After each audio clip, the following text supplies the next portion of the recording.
This book is called A Farm Prepares for Winter. Sleep Tight Farm, written by Eugene Doyle and illustrated by Becca Statlander. The December days shorten and darken. We are busy putting the farm to bed.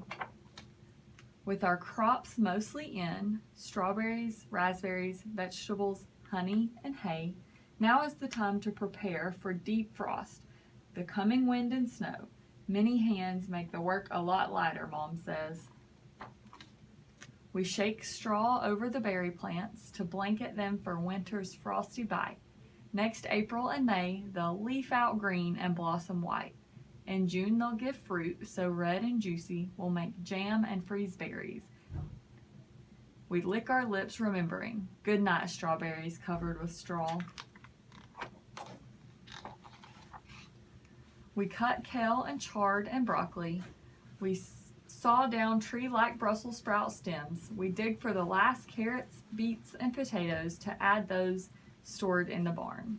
There they wait. Winter makes markets and our own winter meals. Above in the hayloft, a mountain of harvested hay bales stands ready to sell. The fields rest brown and bare. Dad tills and plants a cover of oats and rye to protect and replenish the fields that gave us so much. Good night, fields, peaceful and still. Dad cuts back the raspberries before wind and snow can crack down their canes. We cart the old brush to burn. Goodbye to last year's twigs and leaves, with their bugs and their spots. The promise of late summer's plump fruit trees lie in root, tucked underground. Good night, raspberries resting below. We stack wood by the house and in the sugar house too. It will heat our home all winter, and in early spring it will fuel the fire that boils maple sap into syrup. Good night, stacked wood, waiting to work. Before the winter winds come howling, we secure the hoop house's plastic sides with ropes and bales of hay inside. We float sheets of white cloth over the baby greens until New Year's thaw. Safe under the cover rest little leaves with mouth-filling names like spinach, mizuno, tatsoi, and arugula. Our winter salad greens will nap till stronger sun can awake them. Last August, the hoop house grew so hot we rolled up the sides and flung open the doors while picking tomatoes, melons, and the heat-loving okra. Now we button down for the perfect shelter for changing weather. Good night, hoop house, wrapped up tight. We board up chinks in the chicken coop and set a timer to give the hens the light they need to lay eggs all winter long.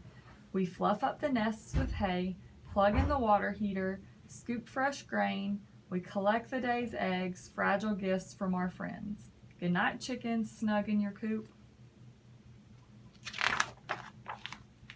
With bales of hay, we build a windbreaker for the beehives and place a stone on each lid to hold it firm.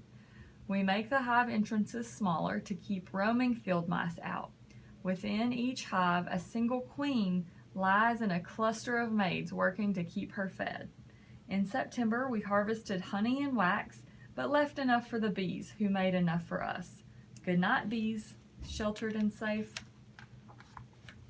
The farm stand is stocked for the holidays with fresh eggs, greens and roots, onions and garlic braids, decorative corn, honey, and maple syrup. There's plenty for us and plenty to sell. Mom and Dad moved the planter, cultivator, tiller, and baler into the equipment shed, a shelter from the cold and rust. The tractors go in last. Good night, farm. The fire jumps in the wood stove. We feast on homegrown treats, vegetable soup and berry pie. We pull clinging lights from the blocks, untangle the tangles to hang on the porch. Look, Mom says, the rising moon, the bright sway of stars in the sky. We light beeswax candles to soften the longest nights.